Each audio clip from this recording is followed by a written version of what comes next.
জয়গুরু।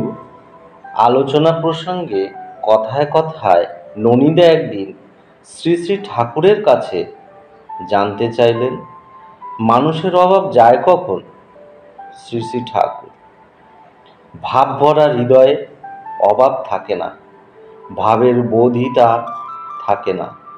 তার কথায়, তার চলনে, তার রকমে, সবটার মধ্যে দিয়ে তার ওই ভাব ফুটে ওঠে। একদিন কলকাতার জনৈক সৎসঙ্গী ভাই কাতরভাবে বললেন, সংসারে বড় অভাব, চাকরিতেও শান্তি নেই, কি করব ঠাকুর?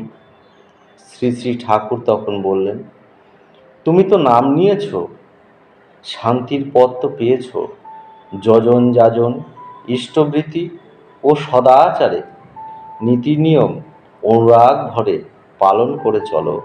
আর যত কমে পারো সংসার চালিয়ে টাকা জমিয়ে ব্যবসা করো, তা থেকে জমিয়ে ব্যবসা আরো বাড়াও। চাকরি যেখানে করো তাদের খুশি করো, শান্তি দিও ও সদ্ভাবে লাভ করিয়ে দিও, তাতে তারাও তোমাকে শান্তি দেবে, সুবিধা দেবে। জয় গুরু। বন্দে পুরুষোত্তমম, বন্দে পুরুষোত্তমম, বন্দে পুরুষোত্তমম।